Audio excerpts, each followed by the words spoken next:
Hey, this is Brainwaves and I'm gonna show you how to achieve a clean mix in your drops using my song MVP as an example.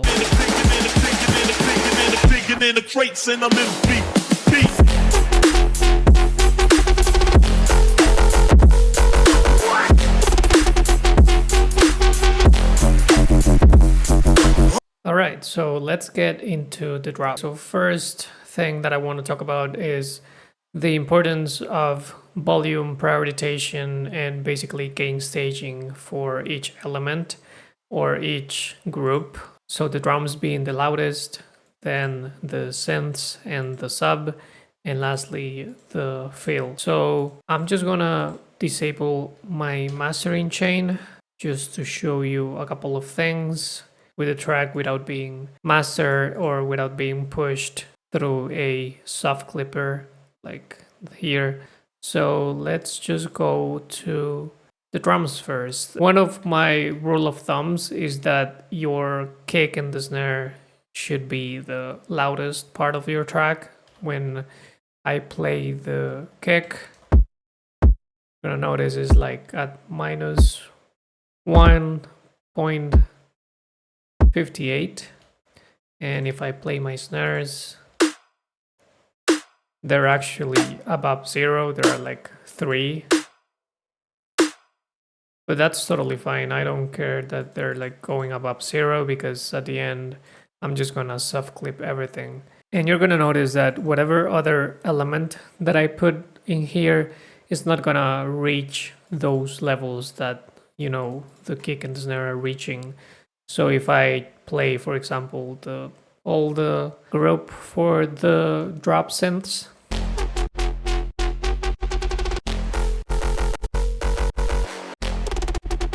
so yeah, even all of them together, they're not reaching the volume of, you know, the kick and the snare. Same with the fills. The fills are even quieter in the mix. Yeah. What? So for you to achieve a professional sounding mix, your drums really need to be standing out from everything else. That's my first kind of rule of thumb. Then something that I also measure a lot is the level of the sub bass. I'm gonna go into the layers later on, but for now you should know that when you see like a red channel like this, that's like the sub bass layer. So I have one in here, one below. So let's just play this and let's check the volume in the master channel. So minus 11 to minus 10 almost, or around there. Let's check this one out. Same, around minus 10. And you're gonna notice that that's the case for each sub bass layer that I have.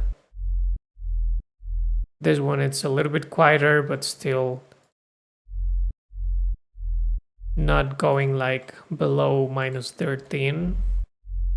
And that's kind of like my second rule of thumb. When I'm producing a track, I aim for my sub bass to be at around minus 11 dB. Can be a little bit more than that, a little bit less than that, as you saw, but somewhere around that range is like the sweet spot for bass music. Obviously, if we were talking about other genres, like the rules would change definitely, but for bass music like this, minus 11 in the master channel in like the dB meter, that should be like a sweet spot. Then for my main layers of the synth, they're normally louder than the sub,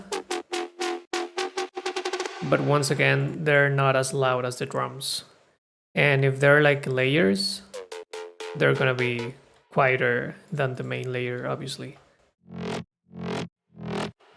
Same, like it's louder than the sub layer, but it's not as loud as the drums. That's like the basics of gain staging for me, and like setting the volume right from the get-go, which can really help in the long run throughout, you know, the production and the composition of the track. When it comes to the fills, they're like pretty quiet in comparison to the synths and the drums obviously and all that, and it's because they're fills. They're in there just to fill up the space. So if I play this, you're gonna notice that they're pretty quiet.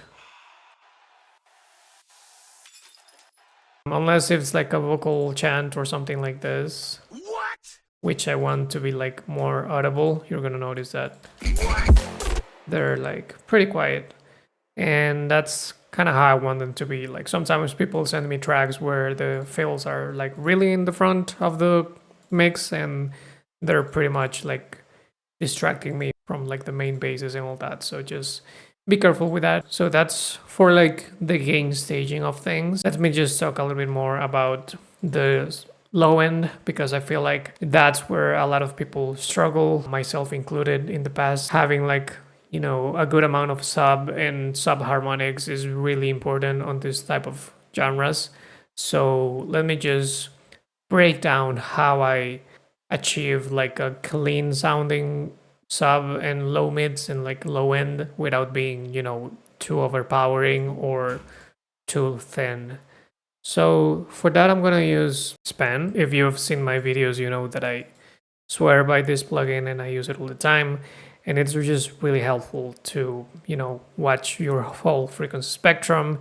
And we're also going to talk about that a little bit later on. But for now, let's just focus on like the low end part of the mix. So let's just play the sub bass. This is once again without my mastering chain. So you can see that it is a rather simple, just sine wave. You can see it in here as well. And then I have a low mids layer, which basically my sub bass is covering from 100 and below, and the low mids area is covering from 100 and above, but is mostly focused on like the 100 to 300 area. And it looks like this. So as I mentioned, yeah, like really focusing here, not too much going on in like the mids or highs, because I have a main layer for that. So you can see that I look at my whole mixdown as a puzzle, you would say, with things needing to fit into certain ranges of the frequency spectrum. So sub obviously goes in the low end, low mids going here, synths go like above, and fills can go like all around, to be honest. Now let's play both of them together and see what they look like. So you can see that sub is pretty loud in comparison to this, and that's for a reason. I don't want this to be like really close to my sub bass level wise, because most of the time that would create like a muddy sound, which I don't want. And if it's like too little, if it was like around here, it would sound like too thin. So a little bit of ratio that I tend to use, not all the time. It just go case by case. But something that could be useful is if you look at span, and if you hold the spectrum while playing both the sub and the low mids, you should be able to separate them for in between like minus 10 dB, I would say. So if you check right now, my sub bass is sitting at minus 37.5 dB in span.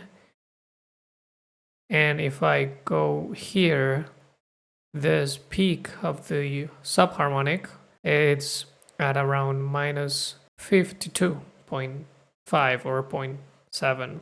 So it's a little bit more than 10 dBs of separation, but it's kind of close. So I'm not trying to be like super like exact with these things, but I try to aim around there. So sometimes it can be less, sometimes it can be more. In this case, it's like 16 dBs apart or something like that. and it's sounding fine. But in most cases, this would be like a little bit louder. So let's see if I have another layer that can give me like a different reading. All right, so I found these other two layers, and I can tell that for this track, I was aiming for the harmonics to be like a tiny bit quieter than I used to have them on, but it was working. So as I said, this is like not exact. In this one, for example, you can see that the sub is at around minus 41 and this one is around minus 53, I'm sorry. So like 13 dBs of separation in between them. Still close to 10 dBs, as I said, not trying to be super exact, but I know that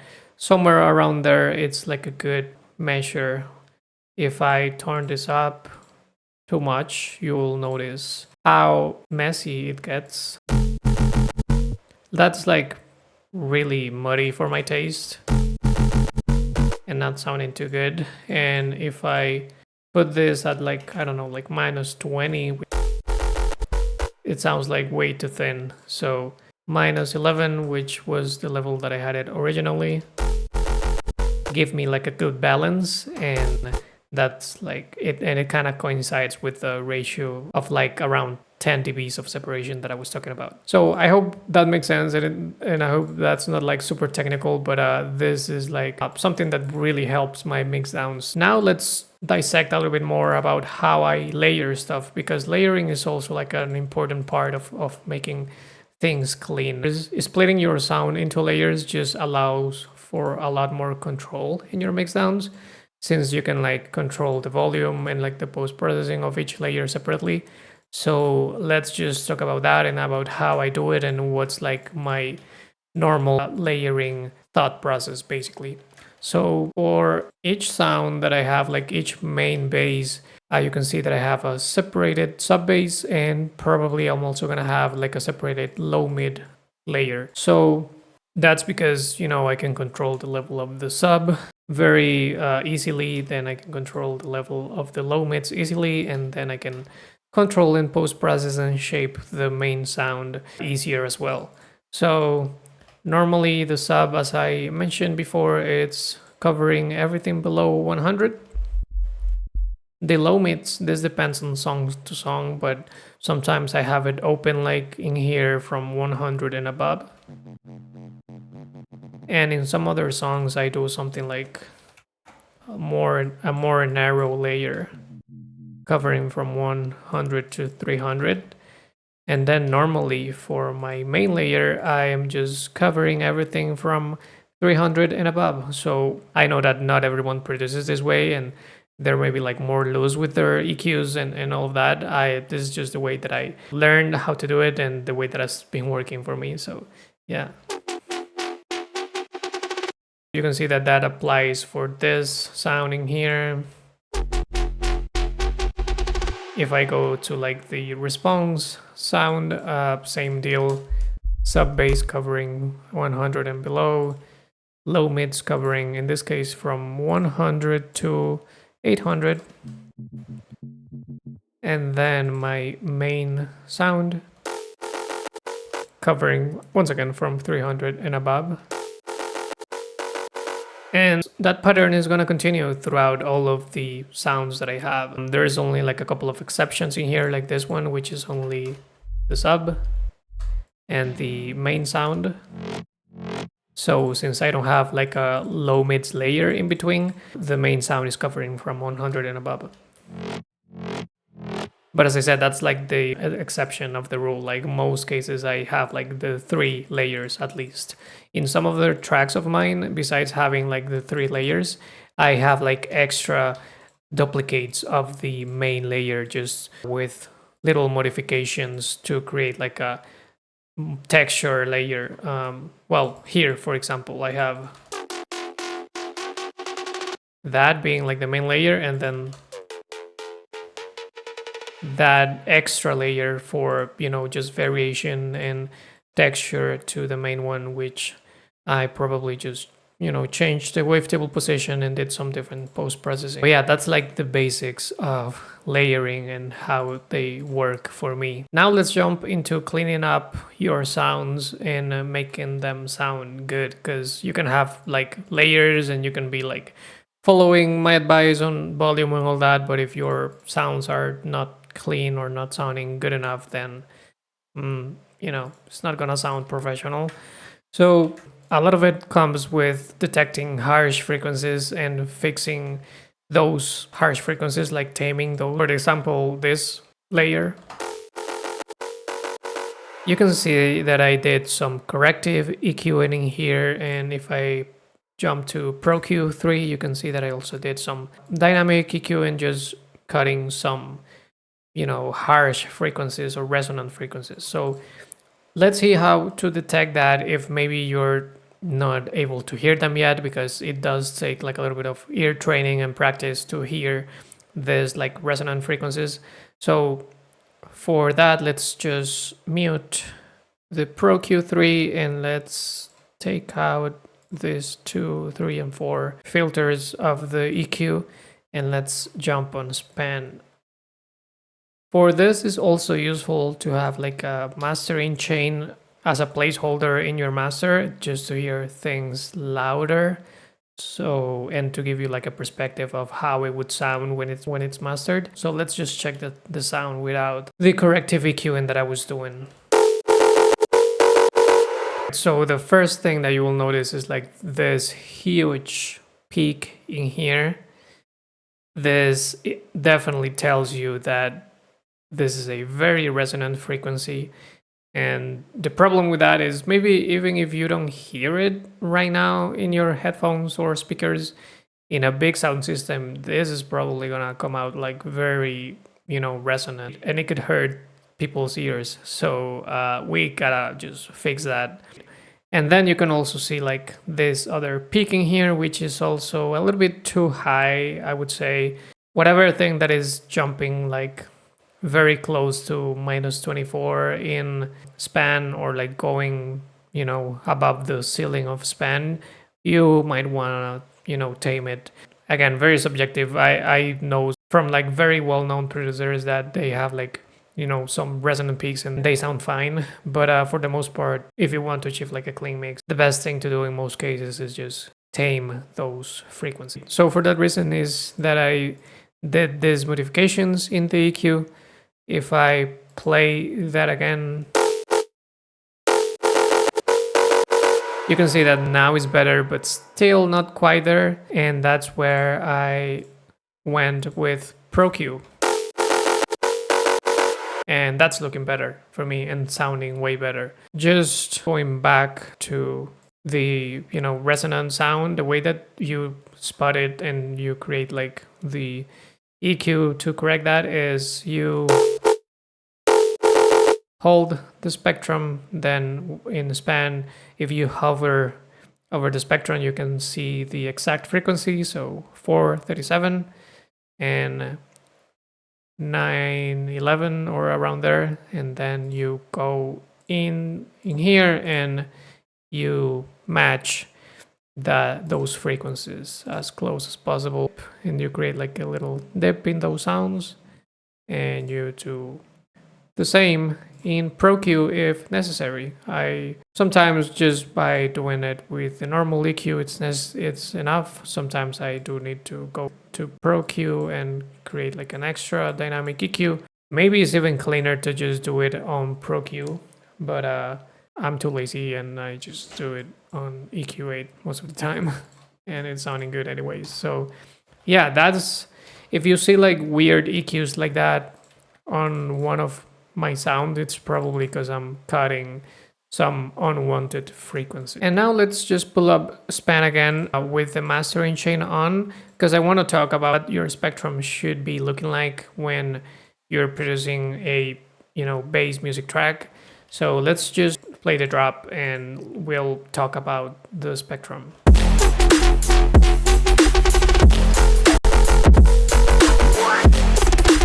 All right, so let's hold right there and let's take a look at this. So key takeaways is the sub is the loudest thing as you can see, not in dBs because we saw that in decibels the loudest part is the kick and the snare, but in span you can see that the thing that is throughout the loudest is the sub, and that's on purpose. This is bass music, so you want like a big spike on the sub. I would say something in between -30 to -24 being the loudest is a good volume to aim for. And another key takeaway is you can see how when we start like going up the spectrum, we have like a little dip in the low mid so that they're not too muddy as we saw. Then a little bit of increase in the mids and a little bit of a spike once again in the highs. And if you start referencing like other people's tracks, you're gonna notice this pattern of like the sub being the highest bump in here, then a little dip, and then a little increase once again in the top end. And I think that's like the spectrum that you should aim for if you want to have a professional sounding mix. I would highly suggest you to have references while you're producing and then like start comparing like what your spectrum looks like compared to the other one, and you can see if you're like lacking on the sub bass or if in other areas, or if you're like overpowering your low mids, for example. Then for the stereo image, you can see that the highest I go in the first frequency spectrum, the more stereo it can have, and then the lowest it goes in the frequency spectrum, you can see that it doesn't have any stereo information. So the yellow spectrum is the stereo or the side information, and the green spectrum is the mono or centered information. So basically, rule of thumbing here is avoid having stereo information in your sub bass. Now let's talk a little bit more about the post-processing of each sound. Not all of them are heavy post-process. Actually, you can see that most of them don't have much post-processing at all because the sounds that I'm using are rather clean and well crafted from the get-go. These are my presets, so yep. You can see that I have like just, for example, a saturator in here, and I'm boosting the around 3 and 7K area. So without that, it's sounding cool, but not with as much power as I would like it. So then this dub echo is used for like effect purposes here and there, but yeah. Then here, I'm just cutting some resonant frequencies in here, but you can see that I'm not doing anything besides just cutting the low end and just doing that little corrective EQ. So the cleaner the source of the sound, the less post-processing you might have to do, unless you want to do like something creatively. So when it comes to post-processing, I tend to go with saturator, doing some EQ boosts here and there, but yeah, I don't do that much. Sometimes amp and erosion, it's a good combo if I'm looking for distorting the sounds a little bit more.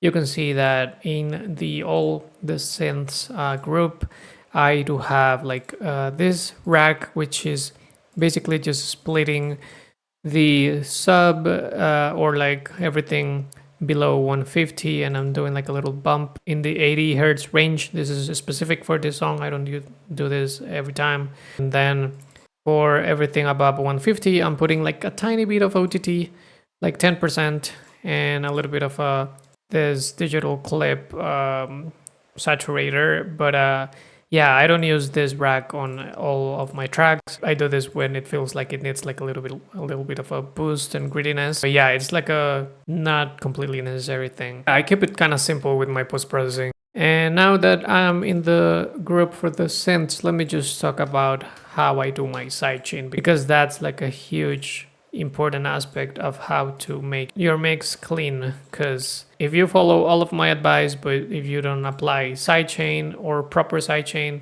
the track is not gonna sound good because you're not gonna give like proper space for the kick and the snare to come through. So in my sidechaining, this is a rack that I created, and it's just basically an utility knob, and I'm just drawing the shape of the volume. So I'm just volume shaping manually every time that my kick and snare hits. So to break down the way that I do it is I just put my drums in audio so that I can see the waveform. And then I, watching that both of them in my view, I do the curve. So if I was doing the sidechain right now, what I would do is, okay, take a look at this. Then it's like, okay, I want to cover at least half of the kick. This is gonna depend on like the effect that you want on your sidechain. If you want a longer sidechain with a pumping effect, or if you want like a shorter, cleaner sidechain. So it's gonna depend. But in my case, I would do something around here, and then I just do this and do that, just to make sure that my kick is having space. Same with my snare. I just take a look at the waveform of the snare, the main one, that one, and I just, cover, and I just create the shape with having the length of the snare in mind. So yeah, really aggressive sidechain is kind of what you need most of the time. So by that I mean like going down to minus infinite and having like a a heavy curve like this. If it was like so, it wouldn't work as well, because the sound and the sub would start clashing with the kick. So that's the way that I do my sidechain. I hope that was clear enough. Let me know if you would like a more detailed video on that, but I feel like it's rather simple, a little bit tedious, but rather simple and precise. Now to finish up, let me just talk about my mastering, because a lot of people have like very complicated master chains, and honestly, when it comes to mine, is just boosting the volume, because I've taken care of everything in the mixdown. So this track that is released on Cyclops Records Subtronics label, in the mastering, it just has like 2 makeup gains, and that's all that it is. It's just boosting everything by 11 dBs, and it's like on a soft clipping mode. I'm not even using any external plugins for my mastering, because I'm taking care of everything in the mixdown. So that's pretty much it for this one. Thank you for watching. I hope it's been helpful. If you haven't heard the track, feel free to stream it. It's out now on Cyclops Records. Please leave a like, comment, subscribe, and I hope I see you around. In the crates and I'm in